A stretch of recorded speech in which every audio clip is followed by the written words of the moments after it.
ওকে, তাহলে আজকে আমাদের সেকেন্ড ক্লাস ডিসি সার্কিটের। হ্যাঁ, তাহলে ফার্স্ট ক্লাসে আমরা কি কি দেখছি সেটা একটু রিক্যাপ করে আসি। হ্যাঁ, ফার্স্ট ক্লাসে আমরা দেখছি, আজকে হচ্ছে আমাদের সেকেন্ড ক্লাস। আমরা ফার্স্ট ক্লাসে কি কি দেখে আসছি? ফার্স্ট ক্লাসে আমরা কিছু ডেফিনেশন দেখে আসছি। ডেফিনেশন ছিল চার্জ, কারেন্ট, ভোল্টেজ, পাওয়ার, এনার্জি, তাই না? এইগুলো ছিল। তারপর আর কি করছি? Ohm's law. তারপর আর কি করছি? সার্কিট প্যারামিটার দেখছি। হ্যাঁ, ইলামেন্ট। সার্কিট ইলামেন্টের মধ্যে সোর্স নিয়ে একদম বিস্তারিত দেখছি। আর কি দেখছি? ভোল্টেজ তথা ব্যাটারির কনসেপ্ট। হ্যাঁ, তাই তো? জানা পয়েন্টের ভোল্টেজ এবং অজানা পয়েন্টের ভোল্টেজ, এই জিনিসটা দেখছি। তার সাথে সাথে আর কি দেখছি? আর কিছু ম্যাথ করছি, কয়েকটা 3-4টা ম্যাথ সলভ করছি, তাই না? এই ছিল আমাদের ফার্স্ট দিনের কাজ। আজকে আমরা সেকেন্ড দিন। আমি বলছিলাম যে আমরা সূত্র শিখব কয়টা? 3টা। এক হচ্ছে ওহমস ল, 2 হচ্ছে কারশফস কারেন্ট ল, 3 হচ্ছে কারশফস ভোল্টেজ ল। এই 3টা সূত্রের মাধ্যমে আমরা মোটামুটি অনেক কিছু শেষ করব বলছিলাম। হ্যাঁ, ও আরেকটা জিনিস যেটা শিখছিলাম সেটা হচ্ছে ইলেকট্রিক্যাল রেফারেন্স। হ্যাঁ, ইলেকট্রিক্যাল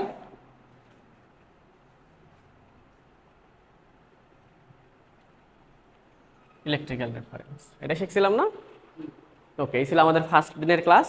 তাহলে আমরা আজকে সেকেন্ড দিনে যেটা শিখবো, ওই কিছু নোটেশন শিখতে হবে। হ্যাঁ, কিছু নোটেশনের মধ্যে ফার্স্ট আছে হচ্ছে ইলামেন্ট। তাহলে ইলামেন্ট কি জিনিস এটা আমরা অবশ্যই শিখছি গতদিন, যে ইলামেন্টগুলো 2 ধরনের হয়, প্যাসিভ, অ্যাক্টিভ। যে কোনো একটা resistor, inductor, capacitor, voltage source হোক, কারেন্ট সোর্স হোক, সেটা একটা কি ইলামেন্ট, তাই না? তাহলে স্মলেস্ট পার্ট অফ সার্কিট, যেমন আর, এল, সি অথবা সোর্স, যে কোনো একটা ক্ষুদ্রতম যে পার্ট, সেটাকে বলা হচ্ছে কি ইলামেন্ট। হ্যাঁ, ঠিক আছে? অর্থাৎ মৌলিক উপাদান। ক্লিয়ার? সেটা হচ্ছে ইলামেন্ট। ব্রাঞ্চ কি? ব্রাঞ্চ হচ্ছে একক পথ। যেমন এইখানে কয়টা উপাদান আছে? 1 2 3 4 5, 5টা না? 3টা রেজিস্টর, 2টা সোর্স, 5টা না? আর ব্রাঞ্চ কি বলো তো দেখি? এইখান থেকে এইটা একটা ব্রাঞ্চ না? একটা শাখা। এটা একটা শাখা, এটা একটা শাখা, এটা একটা শাখা। কিন্তু সমস্যা কি, যে ব্রাঞ্চকে ইলামেন্টকে বি দ্বারা প্রকাশ করতেছে, কিন্তু সেটার নাম দেয় হচ্ছে কি, ডাকতেছে ব্রাঞ্চ বলে। ব্রাঞ্চ বললেও সেখানে গণনা করা হবে কাকে? ইলামেন্টকে। কতটা ক্ষুদ্র ক্ষুদ্র উপাদান আছে সেটাকে। ক্লিয়ার? হ্যাঁ, সেটাকে প্রকাশ করা হয় কি দ্বারা? বি দ্বারা। ক্লিয়ার? ওকে, তারপরে আসি এবার নোড অথবা জাংশন। নোড বা জাংশন কি? ইলামেন্টের মিলন স্থান। তার মানে ইলামেন্টগুলো যেইখানে যেইখানে মিলিত হবে প্রত্যেকটাই একটা করে কি নোড। ক্লিয়ার? প্রত্যেকটা একটা করে নোড, যেখানেই মিলিত হবে সেটাই একটা নোড। তাহলে এখানে দেখেন তো কোথায় কোথায় মিলিত হয়েছে। এইখানে 2 জন এক জায়গায় মিলিত হয়েছে না? এটা একটা নোড। এইখানে কয়জন মিলিত হয়েছে? 4 জন।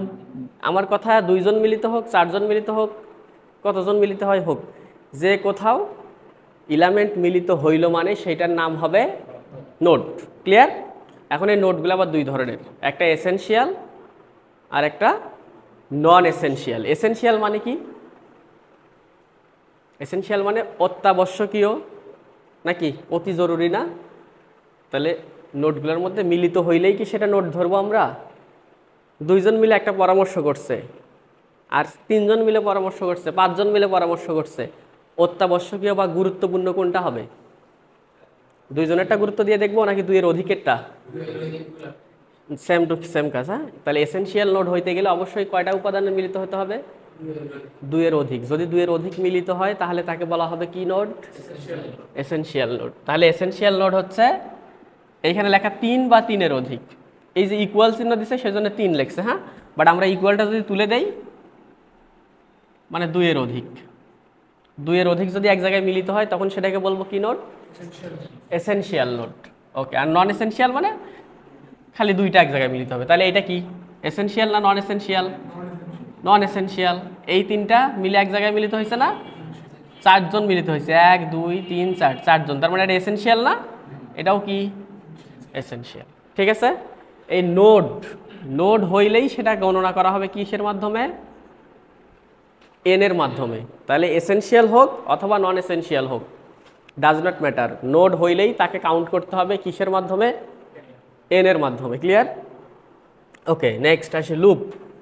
লুপ মানে ক্লোজ পাথ ইন সার্কিট, মানে বদ্ধ পথ। হ্যাঁ, বদ্ধ পথ, যে কোনো ধরনের বদ্ধ পথ হইলেই সেটা কি একটা লুপ। তাহলে আমাকে বলেন তো দেখি এইখানে কতগুলো লুপ আছে? এইখানে লুপ হবে কতগুলো আছে? ওই সার্কিটে বাদ দিয়ে আমরা একটু সহজ করে আঁকাই। হ্যাঁ, আমরা একটু সহজ করে আঁকাই।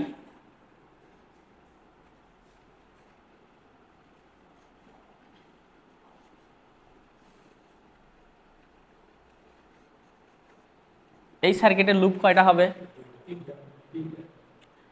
একটা এটা লুপ 1, একটা এটা লুপ 2, আর একটা কেটা পুরাটাই, এটা হচ্ছে লুপ 3, তাই না? তিনটা পাথ না? আর কোনো দিক দিয়ে কি যাওয়ার কোনো অপশন আছে?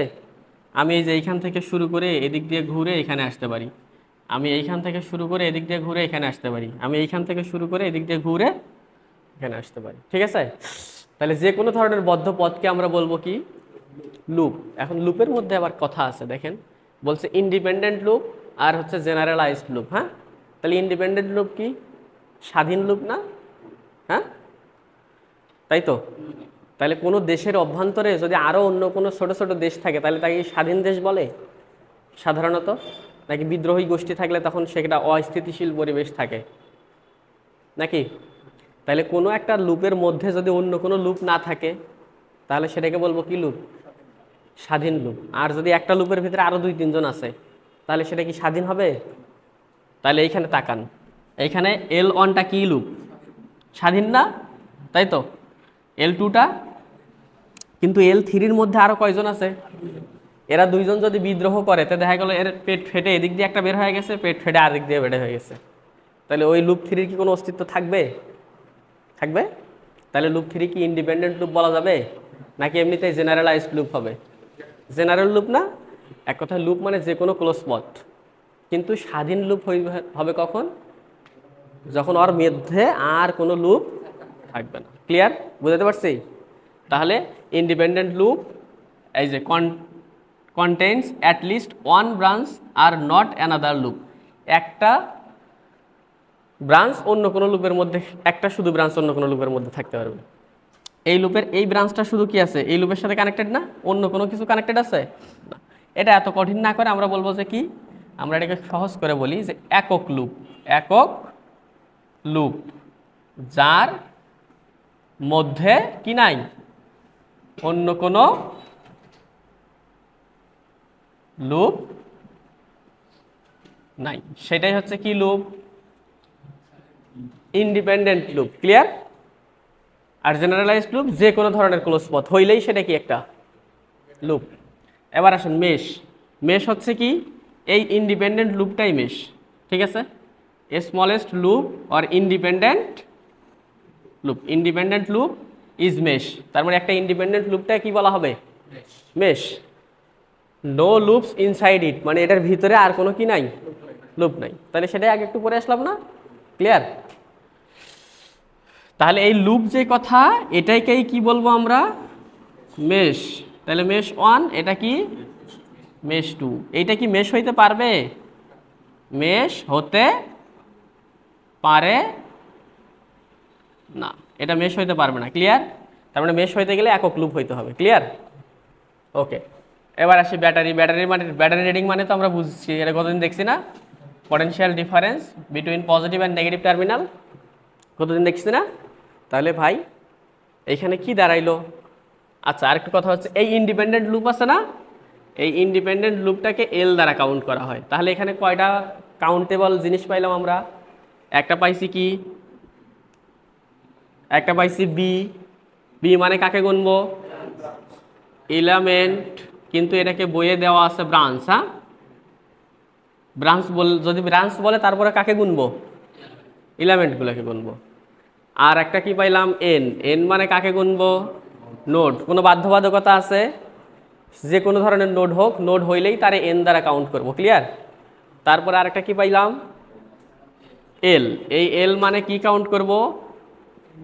ইন্ডিপেন্ডেন্ট লুপ, অথবা শর্টকাটে বলা হয় কি, মেশ। তাহলে মেশ যে কটা হবে সেটাকে এল দ্বারা কাউন্ট করবো। ঠিক আছে?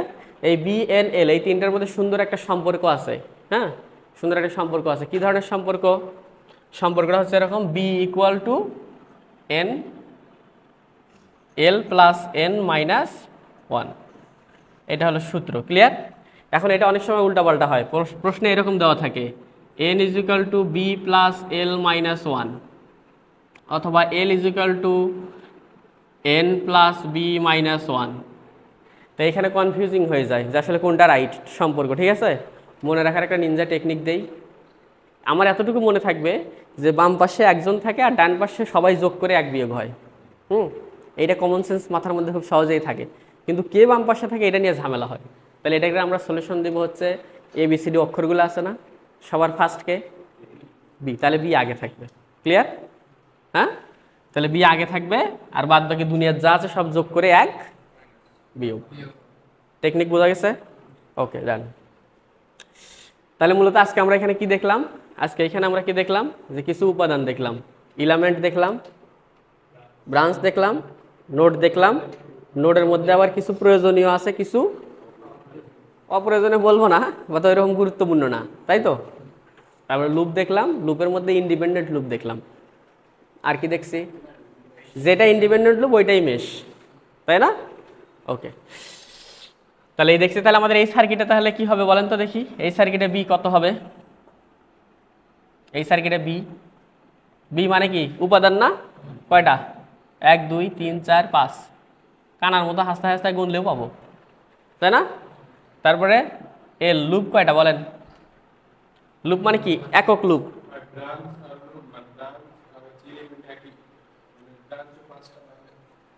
ব্রাঞ্চ, এটাই ব্রাঞ্চ, এটাকেই ব্রাঞ্চ বলে। হ্যাঁ, কিন্তু আসলে ব্রাঞ্চ হওয়ার কথা কি? এই পদ গোড়াটা মিলে একটা ব্রাঞ্চ হওয়ার কথা না?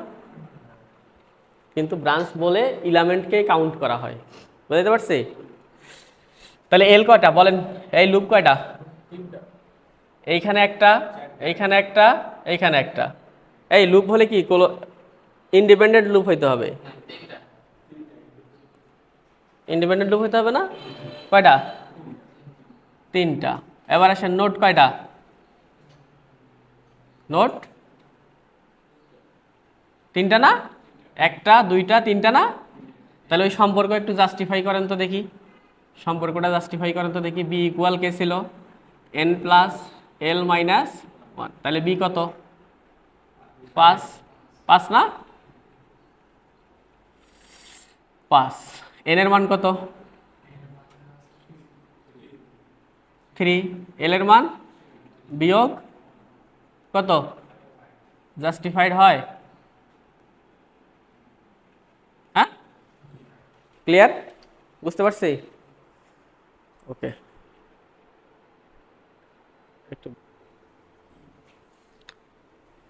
ওকে। তাহলে আমরা দেখে আসলাম যে বি এন আর এল এই তিনটে নিয়ে একটা সম্পর্ক দেখে আসলাম না? তাহলে এই বি এন এল এর সম্পর্ক থেকে আমরা এই ম্যাথগুলো একটু করার চেষ্টা করি। বলছে কি? বলছে যে find the number of branches, nodes and each circuit, নাকি? তাই তো? তাহলে আমাকে বলো, এইটার সলিউশন যদি আমরা করি, তাহলে আমরা এখানে দেখতেছি যে কি অবস্থা। তাহলে যত ব্রাঞ্চেস বলুক না কেন, আমরা এখানে গুনবো কি? এলিমেন্ট গুনবো, আর নোড মানে তো নোড এন গুনবো, তাই না? তাহলে তার সাথে আমি একটা লুপও দিলাম এক্সট্রা করে, ক্লিয়ার? এবং বলে দিলাম যে জাস্টিফাই করবা, ক্লিয়ার? কি সম্পর্ক? ওই সম্পর্ক বি এন এল এর সম্পর্কটা কি করতে হবে? জাস্টিফাই করতে হবে নাকি? ওকে, তাহলে এখানে দেখি তো, তাহলে বি কত, ব্রাঞ্চ কয়টা আছে বা এলিমেন্ট কয়টা আছে? 1 2 3 4 5 6, কানার মতো গুনলেও তো হয় হাসতে হাসতে, তাই না? ওকে, নোড দুইটা। নোডের সংখ্যা কি ছিল? যেখানে এলিমেন্ট যুক্ত হবে সেটাই কি নোড নাকি? দুই জায়গায় মিলিত হয়েছে। এইখানে কয়জন মিলিত হয়েছে? কয়জন? 3 জন মিলিত হয়েছে না? এইখানে কি 2 জন মিলিত হয়নি? এখানে কয়জন? এখানে, এখানে,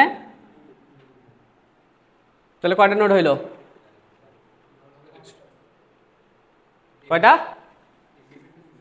এন হচ্ছে যে কোথাও এলিমেন্ট যুক্ত হইলেই সেটা এন, তাই তো? এবার আসো এল তাহলে কত বলো? লুপ কয়টা? একটা, দুইটা। এল হলো দুইটা, কিন্তু আসলে লুপ আরো একটা হইতে পারে, তাই না? তাহলে একটু সম্পর্ক জাস্টিফাই করো তো দেখি, করো। বি ইকুয়াল এল প্লাস এন মাইনাস 1, তাহলে এটা 6 5 প্লাস 2 কত হয়? হয়েছে না?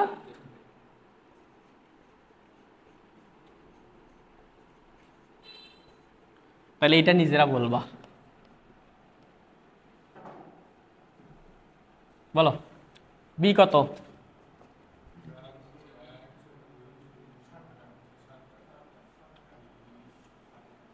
1 2 3 4 5 6 7, তাই না? এন এইখানে অনেক কয়জন মিলিত হয়েছে, এইখানে অনেক কয়জন মিলিত হয়েছে, এইখানে মিলিত হয়েছে, এইখানে মিলিত হয়েছে, এইখানে মিলিত হয়েছে। আর কোথাও কি কেউ মিলিত হয়েছে? কয়টা? 5টা। এল এইখানে একটা, এইখানে একটা, এইখানে একটা, 3টা না? তাহলে যে বি ইকুয়াল এল প্লাস এন মাইনাস, তাহলে 7 ইকুয়াল 5 প্লাস 3 মাইনাস 1, নাকি? কত হয়? ওকে না? হ্যাঁ,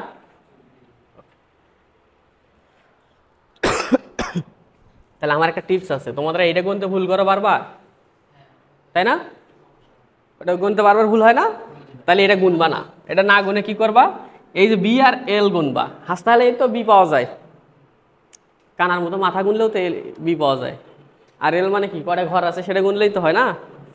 তাহলে এখন এটা নিয়ে তারপরে এই সম্পর্কে ফেলাই দিবা। তাহলে বি হলো 7 নাকি? এল হচ্ছে কত? 3 প্লাস এন মাইনাস 1, তাহলে এইখান থেকে এনটা বের করবা, কত হয়? 5টাই হবে। তাহলে এইখান থেকে বের করবা, ঠিক আছে? তাহলে কখনো কি হবে না, ভুল হবে না। ওকে, ঠিক আছে। নেক্সট, তাহলে নেক্সট আমরা এই যে 3টা সূত্রের কথা বলছিলাম, ওহমসের সূত্র শিখছি। এখন আমরা কারশফের কারেন্ট ল শিখব। কারশফের কারেন্ট ল কি বলে? At any node of A circuit, একটা সার্কিটের যে কোনো নোডে, তাহলে নোড কি জিনিস আমরা একটু আগে শিখে আসছি, যেখানেই একাধিক এলিমেন্ট যুক্ত হবে সেটাই কি একটা নোড, ক্লিয়ার?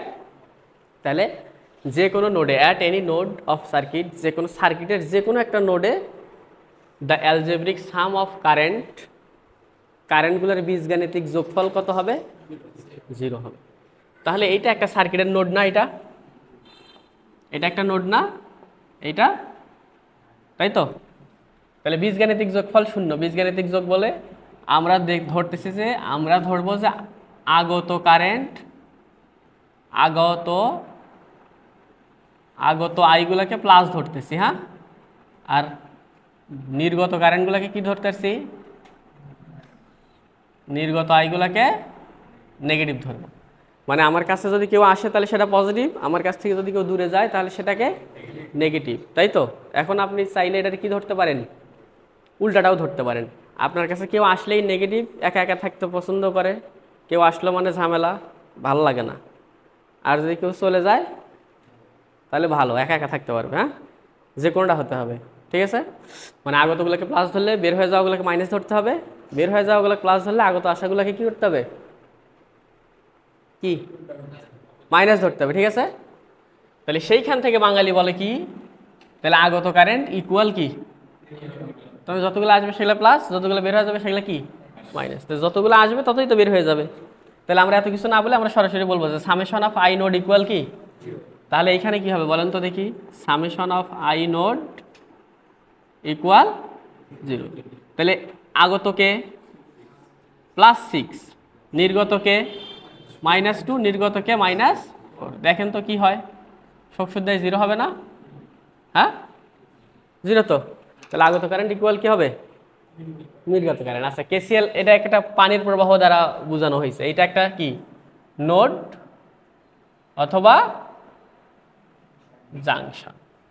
তাহলে এখানে আসতেছে পানি, আসতেছে কি পরিমাণ, ওদিক দিয়ে বের হয়ে যাচ্ছে Q2 আর Q3। তাহলে এই দুই পথে যতগুলো পানি যাচ্ছে সব পানি কোথা থেকে আসতেছে, একই পয়েন্টে। ক্লিয়ার? হ্যাঁ, বুঝাতে পারছি কেসিএলটা কি জিনিস। হ্যাঁ, কোনো একটা পয়েন্টে। তাহলে এটা অ্যাপ্লাই হবে কোথায়, কেসিএল অ্যাপ্লাই হবে কোথায়,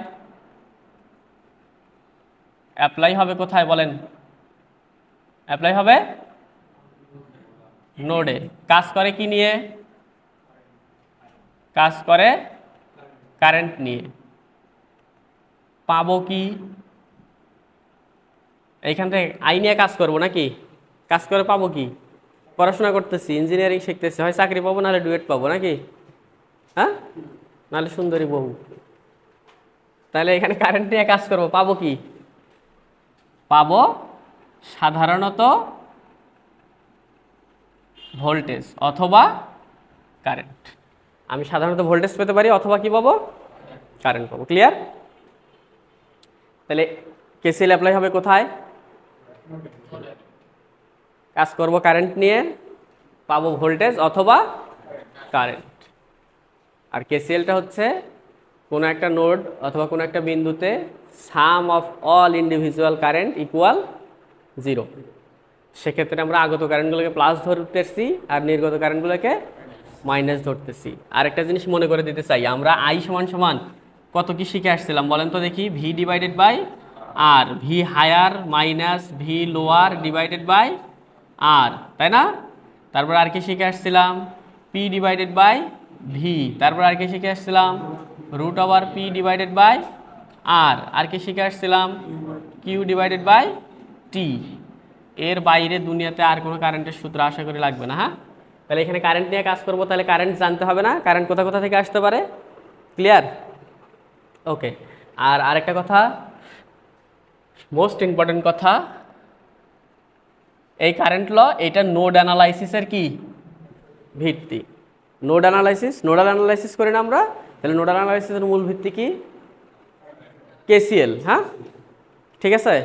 তাহলে যদি আমরা নোড অ্যানালাইসিস করতে চাই তখন কি করতে হবে, ফার্স্টে কি করতে হবে, এসেনশিয়াল নোডগুলোকে কি করতে হবে, আইডেন্টিফাই করতে হবে। তাহলে এই যে নোড অনেক আছে, 5টা 7টা নোড আছে, কিন্তু সবগুলো কি আমার দরকারি, কোথায় কোথায় দরকারি, যেখানে 3টা বা 3টার বেশি এলিমেন্ট যুক্ত হবে সেগুলো আমার বেশি দরকারি, তাই না? এইখানে এসে সেটা বাছাই করতে হবে। ক্লিয়ার? হ্যাঁ, তারপর 2টার বেশি মানে তো 3টা নাকি, তাহলে দরকার আছে। এবার আসেন রেফারেন্স নোড, রেফারেন্স নোড মানে গ্রাউন্ড না, তাহলে এটা কোনো একটা সার্কিটের রেফারেন্স নোড একটা আগে বাছাই করে নিব যে এ হচ্ছে আমার রেফারেন্স, কারণ আমরা ওই রেফারেন্সের সাপেক্ষে কি করব, সবগুলোর ক্যালকুলেশন করব, তাই না? ওকে। তারপরে প্রত্যেকটা নোডে কি দিব, প্রত্যেকটা নোডে কেসিএল অ্যাপ্লাই করে ইকুয়েশন লিখব। হ্যাঁ, প্রত্যেকটা নোডে কেসিএল অ্যাপ্লাই করে ইকুয়েশন লিখে সলভ করে উত্তর অথবা যা প্রয়োজন সেটা বের করব। ক্লিয়ার? হ্যাঁ, তার মানে নোডাল অ্যানালাইসিস কিচ্ছু না, নোডাল অ্যানালাইসিস কি একটা কেসিএল। ক্লিয়ার? হ্যাঁ ওকে। এখন একটা সুপার নোড বলে একটা টার্ম আছে, কি নোড, সুপার নোড। তাহলে খালি নোড হইলে তো এক ধরনের, সুপার নোড মানে কি এটা আরো স্পেশাল কিছু না, ভয়াবহ কিছু হবে আশা করতেছো, নাকি আরো সুপার পাওয়ার সমৃদ্ধ হবে, কি আশা করো? সুপার নোট শুনলে অনেকে গা চুলকায়, এই কতটাই মনে হয় কঠিন হবে। আমি বলতেছি সুপার নোট তুমি দোয়া করবো আল্লাহ 7টা যেন নোট থাকে 6টাই যেন সুপার নোট থাকে। ক্লিয়ার? আসো তাহলে সেই সুপার নোটটা একটু চিনি, কখন তাকে সুপার বলবো। হ্যাঁ, যদি দুইটি অজানা নোডের মাঝে শুধুমাত্র ভোল্টেজ সোর্স থাকে তাহলে শর্ত কি? দুইটা অজানা নোড হতে হবে। দুইটা নোডের একটাও কি আমরা জানবো না, কিন্তু আবার ওই দুই নোডের মাঝখানে অনলি মাত্র কে থাকবে? Voltage source. শুধুমাত্র ভোল্টেজ সোর্স বলছে মানে কি ফিক্স নাকি কোনো ভেজাল আছে কথার মধ্যে? কোনো ভেজাল আছে? ভোল্টেজ সোর্সের সাথে যদি রেজিস্ট্যান্স থাকে তাহলে কি মানবো সেটা? কি শর্ত কি? একদম পিওর শুধুমাত্র ভোল্টেজ সোর্স থাকতে হবে। ক্লিয়ার? তখন ওই দুই নোডকে একত্রে কি বলা হবে? Super node. তখন ওই দুইটা নোডকে একসাথে দুইটা নোডকে কি বলবো? Super node. এই যে খেলাটা হচ্ছে এই জায়গায়, যতটা সুপার নোড থাকবে ততটা ভেরিয়েবল কি হয়ে যাবে? কমে যাবে। তাহলে যদি 7টা নোড থাকে 7টা অজানা রাশি থাকবে। আমরা আল্লাহর কাছে দোয়া করছি কি 6টাই কি নোড থাকে? Super node. তাহলে 6টা ভেরিয়েবল কি হয়ে যাবে? কমে যাবে। তাহলে থাকবে ভেরিয়েবল কয়টা? একটা ভেরিয়েবল থাকলে কি ইকুয়েশন লাগে? 2টা 3টা ইকুয়েশন লাগে নাকি একটা ইকুয়েশন? শিফট সলভ মেরে দিলে ক্যালকুলেটরে ওকে না? ওকে, তাহলে আমরা একটু সামনে আগাই, ম্যাথ করার চেষ্টা করি, তাহলে খুব ইজিলি বুঝবো। হ্যাঁ, তাহলে আমরা লাস্ট দিন এই ম্যাথটা করছিলাম। এখানে আগে আসি সলিউশন। তাহলে বলেন তো দেখি, এইখানে আমরা এই যে আই বের করতে গিয়ে বলছিলাম ওটা নেক্সট ডে, তাই না? তাহলে এই আইটা আজকে আমরা বের করব, এই আই। হ্যাঁ, তাহলে এইখানে কত ভোল্টেজ দেওয়া ভাই? -6। তাহলে আমরা এইখানে পয়েন্টটা কি? এ পয়েন্ট না? তাহলে আমরা এখানে লিখব যে অ্যাপ্লাই কি KCL অ্যাট পয়েন্ট কোথায়? এ। এতগুলো গরুর রচনা লেখার মতো আমাদের সময় নাই। আমরা শিখে আসলাম KCL অ্যাপ্লাই হয় কোথায়? নোডে। হ্যাঁ, আমরা স্মার্টলি বলবো যে শুধু এতটুকু বলবো, নোড এ। নোড এ বলা মানেই ওই গরুর রচনা লেখার কাজ ডান। ক্লিয়ার? বুঝাইতে পারছি? আর নোডে কি অ্যাপ্লাই হয়? KCL। তাহলে নোড বলছি মানে ওখানে KCL হবে। তাহলে আমার এত কিছু লেখার দরকার আছে? এই বুঝতেছো? হ্যাঁ, মানে গরুর রচনা থেকে স্মার্টের দিকে আসার প্রসেস বুঝতেছো কি? বুঝো, পড়াশোনা কঠিন করতে নেই, পড়াশোনা সহজে হবে। তাহলে দেখো এখানে কারেন্টের ডিরেকশন এটা এদিকে দিছে না? অন্য কারেন্টের কি ডিরেকশন দেওয়া আছে? আমরা কি করতে পারি? ইচ্ছা মতো ডিরেকশন দিয়ে নিতে পারি। তাহলে আমি একটা ডিরেকশন এদিকে দিলাম, একটা ডিরেকশন এদিকে দিলাম, আর একটা ডিরেকশন এইদিকে দিলাম। ঠিক আছে? এই কারেন্টের নাম দিলাম কি? IA। এই কারেন্টের নাম দিলাম IB। এই কারেন্টের নাম দিলাম IC। তুমি তোমার একটাতে বড় ভাইয়ের নাম দিবা, একটাতে ছোট ভাইয়ের নাম দিবা, একটাতে দাদার নাম দিও, তাতে কোনো আপত্তি নাই। কিন্তু যেই নাম দিবা সেই নাম ধরে কি করতে হবে? তারা ডাকতে হবে। হ্যাঁ, ওকে। তাহলে নোড অ্যাপ্লাই করো। তাহলে এখানে আগত কারেন্ট কে কে বলো?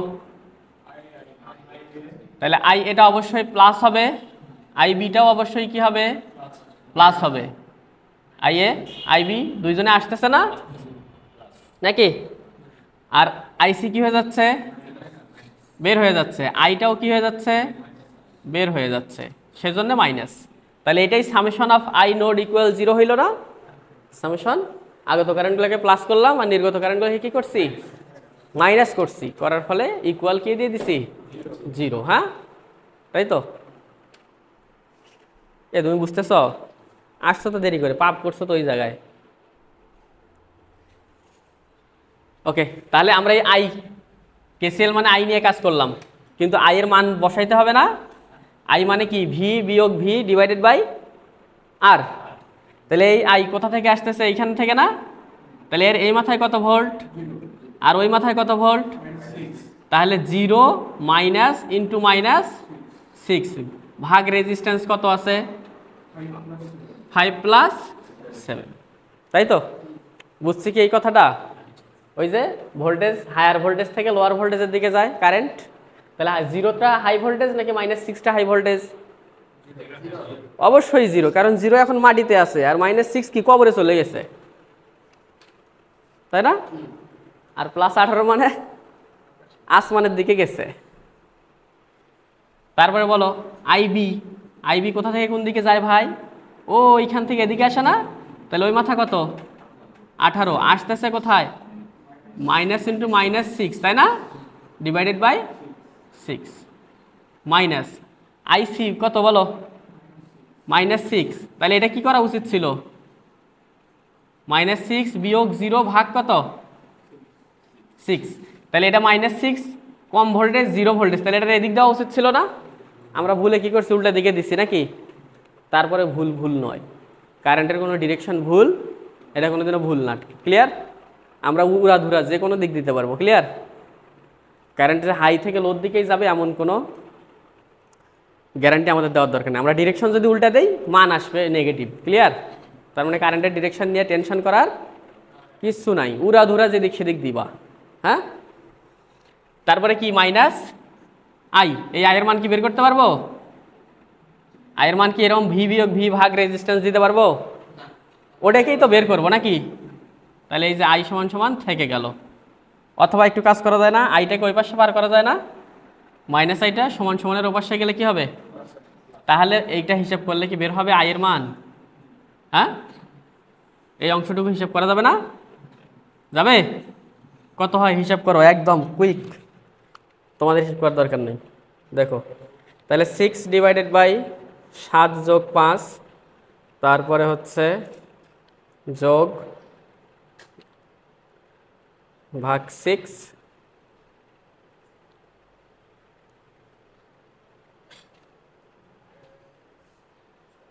বিয়োগ -6 ডিভাইডেড বাই 6 কত আসে? 5.5 অ্যাম্পিয়ার। এটাই আমার কি অ্যান্সার। এইটাই বলা হয় নোড। হ্যাঁ, এটাই কেসিএল না? ওকে, তাহলে আরেকটা অঙ্কের দিকে আসি আমরা, এই অঙ্কটার দিকে আসি। এটা বয়েল স্টেডের বইয়ের ম্যাথ। হ্যাঁ, তাহলে বলছে এই নেটওয়ার্কের জন্য কি বের করতে বলছে? i4। i4 কোথায় বলে দিছে না? এইটা নাকি? তারপর কি বলছে? is মানে এইটা। তারপর আর কি বলছে? v2, v2 মানে এইখানের ভোল্টেজ নাকি? তাই না? তাই তো। আবার বলছে কি insert the meter to measure current i4 and voltage v2। তাহলে এই i4টা একটা মিটারের মাধ্যমে মেজার করতে বলছে, এখানে একটা মিটারের মাধ্যমে মেজার করতে বলছে। তাহলে মিটার কি আমরা দেখছি এখনো? তাহলে আমাদের 2 নম্বর অপশনটা বাদ থাকুক। হ্যাঁ, আমরা 1 নম্বর অপশনটাই দেখি। তাহলে আমাকে বলো এইখানে জানি কোথাকার ভোল্টেজ? 0 ভোল্টেজ জানি না? তাহলে এর i4 মানে কি বলো তো? i4 মানে ওর এই প্রান্তের ভোল্টেজ বিয়োগ এই প্রান্তের ভোল্টেজ ভাগ রেজিস্ট্যান্স না? ওর ওই মাথার ভোল্টেজ কত হবে বলো তো দেখি কেউ? দেখো এখানে 0, যাওয়ার সময় এখানে কত পাইছি? +12। এই পয়েন্ট যে কথা, এই গোটা দুনিয়ার পয়েন্টটা একই কথা না? হ্যাঁ, তাহলে এই পয়েন্টের ভোল্টেজ কত? +12 না? তাহলে এখানে যদি 12 হয় তাহলে এখানেও কত? এখানে 12, তাই তো? তাহলে আমাকে বলো এটা যদি 0 হয় তাহলে এটাও তো 0, এটাও কত? তাহলে i4 সমান সমান কি হবে বলো? 12 - 0 ডিভাইডেড বাই 8.2। তাহলে দেখো তো কত হয়? 12 - 0 ডিভাইডেড বাই 8.2 কত হয়? 1.463। এই রেজিস্ট্যান্স কিসে আছে? Kilo ohm. তাহলে ওটা কি হয়ে যাবে? কারেন্টটা মিলি অ্যাম্পিয়ার। কিলো ওহম থাকলে মিলি অ্যাম্পিয়ার কেন হলো জানো? কারো সমস্যা আছে? এই দেখো কিলো মানে কত বলো? তাহলে এই যে ভোল্টেজ হচ্ছে 12 ভাগ 8.2 ইন্টু 10⁻³ না? উপরে আছে ভোল্ট, তাহলে নিচে কে? ওহম। তাহলে ভোল্ট আর ওহম এই দুটো মিলে কি হয়? ভোল্ট ভাগ ওহম মানে হয় অ্যাম্পিয়ার। দেখো 12কে 8.2 দ্বারা ভাগ করছি, কত হয়? 1.463। 10⁻+3 এটা উপরে গেলে কি হয়ে যাবে? তাহলে এই -3টাকে -3 না বলে আমরা কি মিলি বলতে পারি না? হ্যাঁ, সেজন্য কিলো নিচে থাকলে ওটা উপরে গেলে কি হয়ে যায়? মিলি হয়ে যায়। হ্যাঁ, i4 হয়েছে? কোনো কিছু করা লাগছে? এবার কি বের করা দরকার? আইএস নাকি? তাহলে আইএস মানে এই কারেন্ট না? তাহলে এখানে কি করতে হবে? কেসিএল অ্যাপ্লাই করতে হবে না? তাহলে কেসিএল অ্যাপ্লাই করলে এই জায়গায় একটা কারেন্ট আছে, এই কারেন্টের নাম ধরে নিলাম কি? I1 ধরে নিলাম। হ্যাঁ, ঠিক আছে। তাহলে এই I1 বের করতে গেলে 12 বিয়োগ এই জায়গার ভোল্টেজ লাগবে না? সেই ভোল্টেজটাই তো V2 নাকি? তাহলে আমাকে বলো এখানে 0 ভোল্ট, এই যে মাঝখানের গ্যাপটা পার হওয়ার সময় এই পাশে কি পাইতেছি? প্লাস V2 না? তার মানে এই বিন্দুর ভোল্টেজটাই কত? V2। বুঝো নাই? বুঝো নাই? কি বলছিলাম? অজানা পয়েন্টের ভোল্টেজ সমান সমান রাস্তার মাঝে যা পাবো তাই, তাই না? তাহলে এখানে কত ভোল্টেজ জানো? তাহলে যাওয়ার সময় কি পাইছো? প্লাস V2 না? তার মানে এই জায়গার ভোল্টেজটা কত? V2। ক্লিয়ার? তাহলে এখানে যদি V2 হয় তাহলে এটাও কত বলো তো দেখি? V2 না? তাহলে তুমি এদিক দিয়ে যাও, তাও তো ওইখানে তাই নাকি? বুঝাইতে পারছি? হ্যাঁ, বুঝি নাই? বুঝি নাই? না বুঝলে আগের দিনের পড়া পড়া নাই, কানা বগের মতো চাই থেকে লাভ নাই। আগেই বলছি আমি তোমাকে চ্যালেঞ্জ দিয়ে পড়াবো, আমি তোমাকে চ্যালেঞ্জ দিয়ে পড়াবো, সে যেই আসুক না কেন।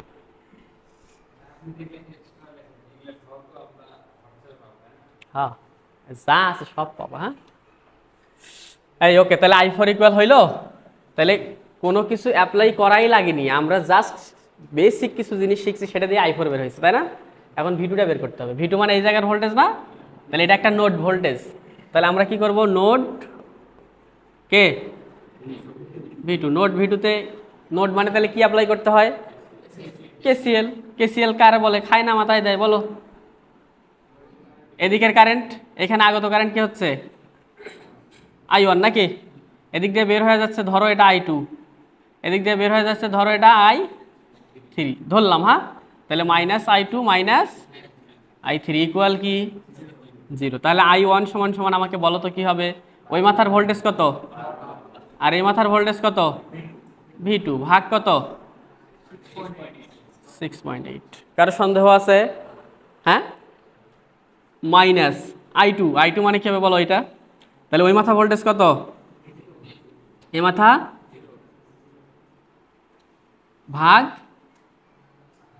18 মাইনাস ও মাথার ভোল্টেজ V2 বিয়োগ ভাগ ইকুয়াল কি? এইখানে কয়টা অজানা রাশি আছে ভাই?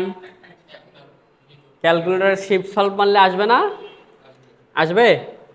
তাহলে আমরা একটু দেখি।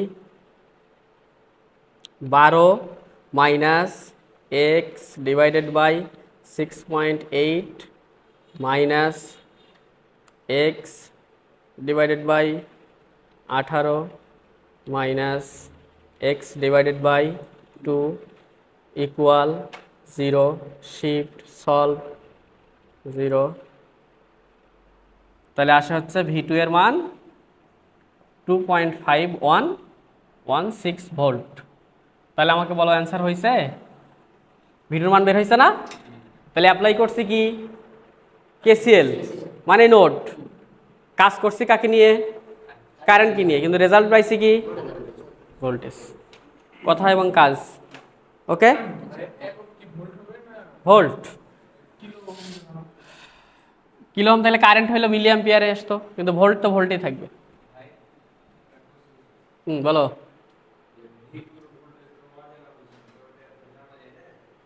কেমনে জানবো?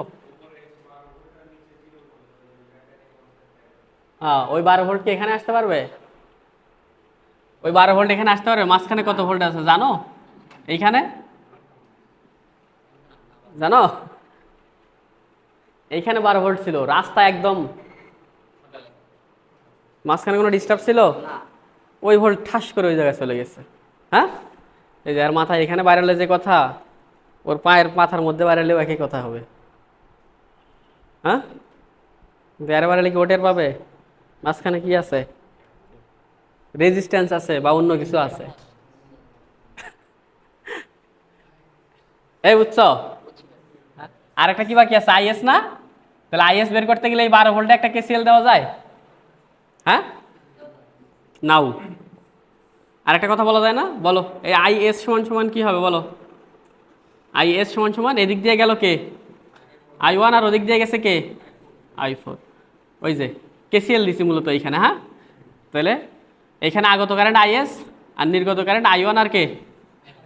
তাহলে নির্গত কারেন্ট মাইনাস, ওটার ওপাশে নিয়ে গেছে। ক্লিয়ার? তাহলে I1 কত বলো? I1 ওই মাথার ভোল্টেজ জানো?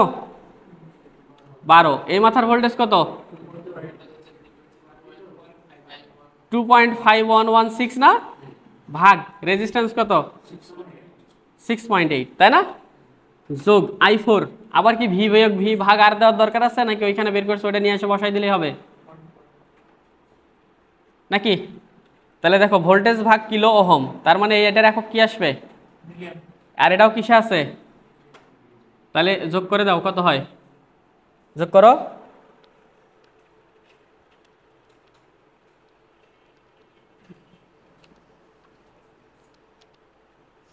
অঙ্ক বুঝাইতে পারছি? কঠিন লাগলো খুব? আরো 2-4টা অঙ্ক করি তাহলে আরো। ওকে, আসো তাহলে নেক্সট। এটা বয়েল স্টেডের বইয়ের, এটা হচ্ছে অনুশীলনীর অঙ্ক। হ্যাঁ, তাহলে আমরা এখানে সলিউশন করার চেষ্টা করি। কি দেখায়? আমরা এ যাবতে শিখছি শুধু ওহমসের সূত্র আর হচ্ছে কারশফের কারেন্ট সূত্র। ওকে, আসি। তাহলে বলছে ডিটারমাইন দ্য I1 IS। তাহলে I1 কোথায়? এখানে না? তাহলে আমাকে বলো এটার ভোল্টেজ কত? তাহলে I1 এইখানে যদি 30 হয়, তার মানে এই প্রান্ত কত? একই তার না? তাহলে আমাকে বলো I1 সমান সমান কি হবে বলো? I1 এই মাথা ভোল্টেজ কত?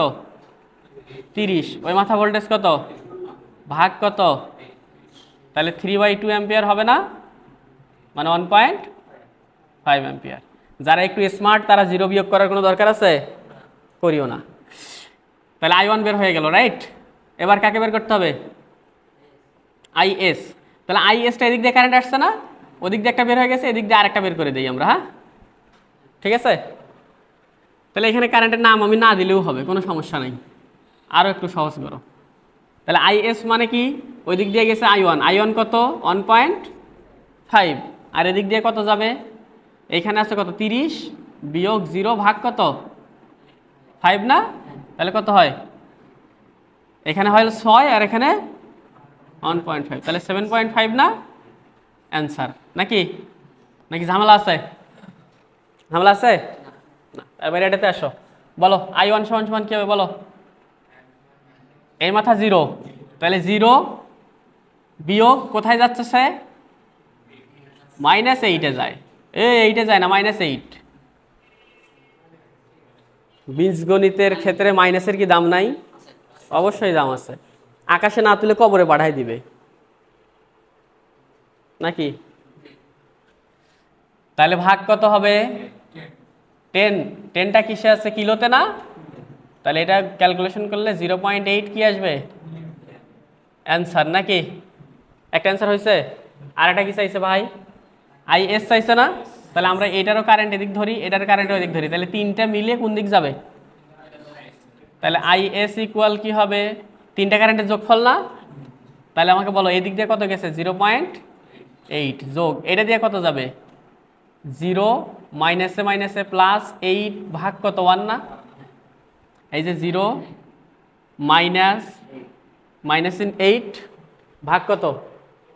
1। আবার এটাতে আসো, 0 না? মাইনাসে মাইনাসে +8 ডিভাইডেড বাই 10, তাহলে কত হবে বলো? 9.6 মিলিঅ্যাম্পিয়ার। বাড়ি যায় ক্যালকুলেটর চাপিও। হ্যাঁ, যদি ভুল আসে তাহলে ভুল অ্যান্সার, ক্যালকুলেটর হিসেবে যা আসবে তাহাই সত্য। ওকে, নেক্সট এটাতে আসো, বলো এটা find the current of I কোথায়? এটাতে না?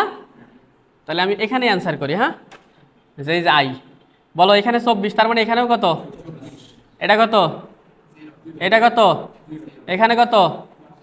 +8। সার্কিট টানে টেনে সোজা করবা, যতক্ষণে সার্কিট সোজা করবা ততক্ষণে আমার কি ওই পিসটাই শেষ করে ফেলবো আমি নাকি? তার মানে আমরা এমন কৌশল শিখতেছি, অঙ্ক যেভাবে আছে যেমন আছে তেমন ধরে তেমনই কোপ। 360 ডিগ্রি। কে যেন ছিল, সাউথ আফ্রিকার এবিডি ভিলিয়ার্স। হ্যাঁ, ওইরকম কম হবে। তাহলে আসো আই বের করবো না। তাহলে এই মাথার ভোল্টেজ কত? 24 বিয়োগ এই মাথার ভোল্টেজ কত? 8 ভাগ কত? 4। তাহলে কত হবে বলো? 4 মিলি অ্যাম্পিয়ার। দেখছো, মুখ দিয়ে কেবল বুলি ফুটতেছে। হ্যাঁ, এই বুঝছস? তোর ক্যালকুলেটর চাপতে হবে না, তুই বোঝ। নেক্সট কি চাই স্যার? বলো বলো বলো। ভি, ভি মানে এখানে না? তাহলে ভি মানে কি বলো? তার প্লাস মাথার ভোল্টেজ বিয়োগ, তাহলে আর প্লাস মাথা কি এটা না, আর মাইনাস মাথা কি গ্রাউন্ড না? তাহলে প্লাস মাথার ভোল্টেজ কত আর মাইনাস মাথার ভোল্টেজ? এর চেয়ে দুনিয়া তার সহজ কিছু হয়? এবার বলছে কি আইএস নাকি? হ্যাঁ, আইএস। তাহলে আইএস এটা না, তাই তো? তাহলে এটা মানে কি এই টোটাল নোড না এটা? হ্যাঁ, তাহলে এটার কারেন্ট একটা এদিক বের হয়ে গেছে, আর একটা ধরলাম এদিক বের হয়ে যাবে, আর একটা এদিক বের হয়ে যাচ্ছে, তাই তো?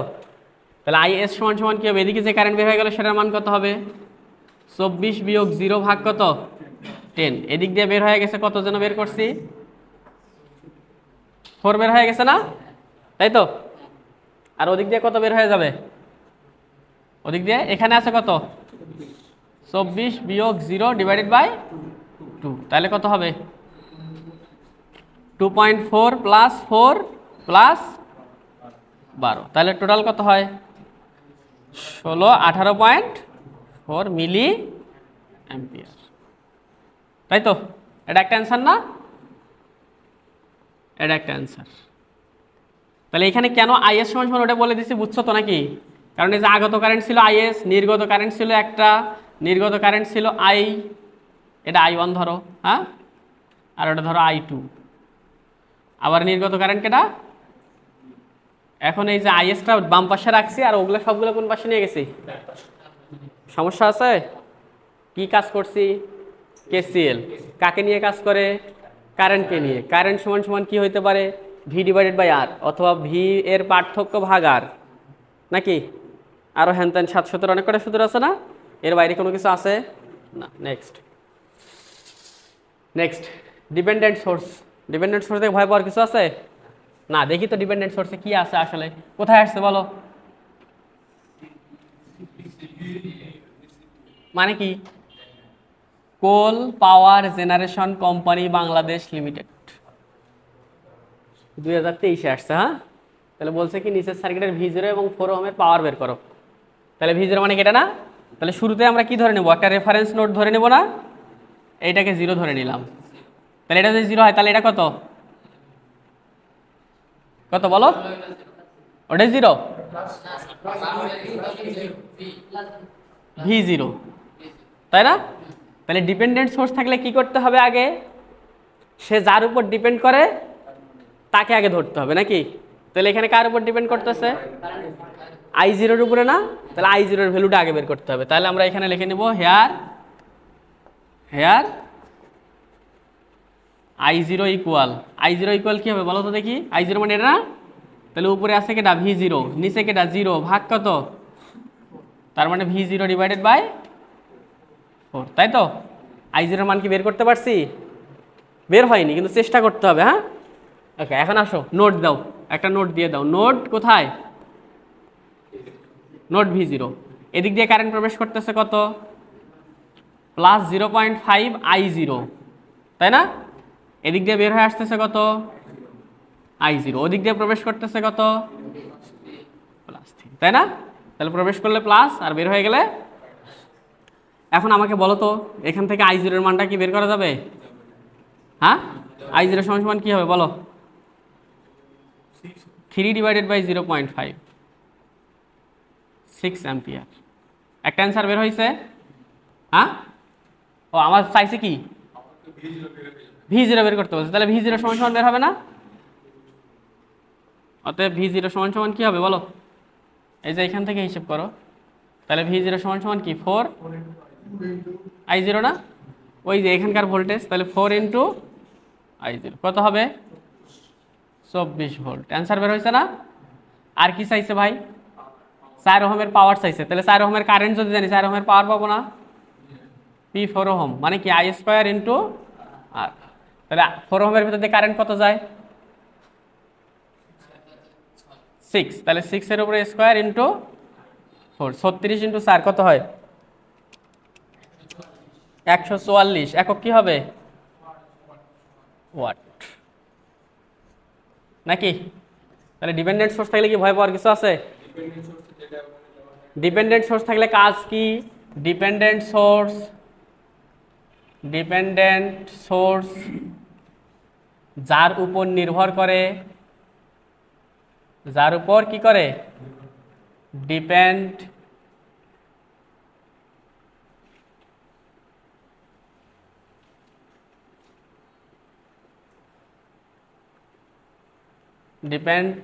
করে, তার ভ্যালু সর্বপ্রথম বের করার কি করব চেষ্টা করব। হ্যাঁ, তার মানে ডিপেন্ডেন্ট সোর্স থাকলে যার উপর সে ডিপেন্ড করবে সেটা সবার আগে কি করব বের করার চেষ্টা করব। বের করার চেষ্টা করছি, কিন্তু বের করতে কি পারছি? বের করতে চেষ্টা করব, পারি আর না পারি সেটা সমস্যা নেই। হ্যাঁ, এরা যে কোনো যা উদ্ধার হয়। ঠিক আছে, ওকে, তাহলে আজকের ক্লাস সেখানেই থাকুক। কেভিএল আমরা শিখতে পারলাম না, পরে শিখবো। হ্যাঁ, ওকে, আল্লাহ হাফেজ।